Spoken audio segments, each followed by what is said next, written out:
Ito nga bang Magnolia Chicken Templados ngayon ay isa doon sa mga teams na interesadong makuha ang serbisyo nitong si Justin Arana. Alam natin na maraming nagsasabi na itong si Justin Arana imposibleng i-trade yan ng Converge Fiber Excess. Hindi raw nila to gagawin. Pero sino ba mag-aakala na ito si Jordan Heading, yung leading scorer ng Converge mismo, ay iti-trade nila? So ibig sabihin, wag na kayo magtaka kung talagang ito nga si Justin Arana ay i-trade na rin nitong Fiber Excess.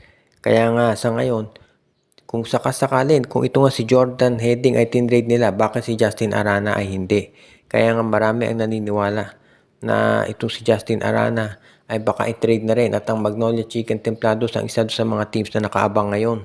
At ang balak daw ng Magnolia ay i-offer itong si James Laput na kapalit ni Justin Arana at isang first round draft pick. Sa ngayon kasi, marami naniniwala na marami pa pagbabago na mangyayari dito sa Converge Fiber Excess. At yung pagkuha dito kay Justin Arana, ang isa daw sa pinabalak ngayon nitong Magnolia Chicken Templados talaga. Kung sakasakali na matuloy nga na makuha nila ito si Justin Arana, of course, alam natin, game changer yan dahil nakita nyo naman kung paano ito maglaro. Para doon sa mga magdududa na baka ito kung matutuloy ba talaga, tandaan natin na ginawa ng Converge, tinrade nila si Jordan Heading para dito kay Mikey Williams na 34 years old na at 2 taon na hindi naglalaro sa PBA. Kaya wag na tayong magulat kung i-trade nga nila si Arana dito sa Magnolia. Sa ngayon kasi ang Magnolia naman, syempre wala na yung pakialam dito sa sitwasyon sa Converge kung ano man ang dahilan at nagtitrade sila.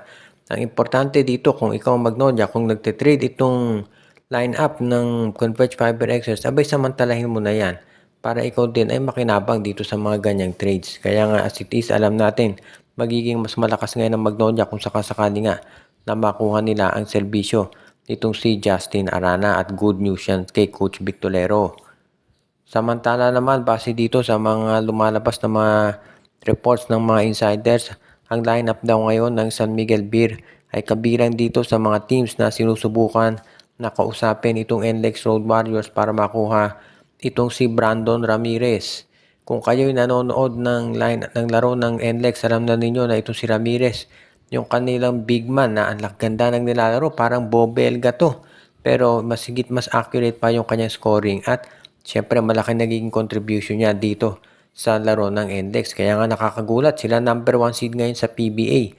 At ngayon, itong San Miguel Beer, isa daw doon sa mga teams na interesado dito kay Ramirez at gusto maging ka-trade nila, ay ito namang si Motaw Tua. So, Motaw Tua for Brandon Ramirez daw. Ngayon, baka hindi pumayag ang TNT, ang NLEX dyan, na matanda na si Tautuba. So, baka isama daw ng San Miguel Beer yung first round draft pick nila para dito kay Brandon Ramirez. If ever na matuloy ang nabanggit na transaksyon, ang laki ng upgrade dito para sa San Miguel dahil si Brandon Ramirez bata pa at malaki pa ang iaangat ng kanyang laro. Kaya sigurado na malaki maiaambag nito kay Coach Leo Austria.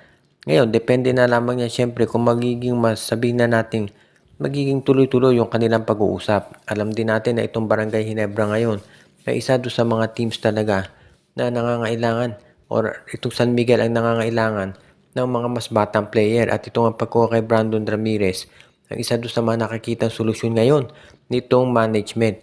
Kaya nga kung sakasakali na matuloy nga yan, ang ganda nito para dito sa Beermen talaga. Pwede rin nating masabi na itong San Miguel ngayon ay isa doon sa mga teams na nangangailangan ng roster upgrade at itong pagkuha sa mga batang players na athletic at malaki potential, yan yung magiging paraan para ito ay matuloy na. Kaya sigurado na itong San Miguel gagawa yan ng big move para dito.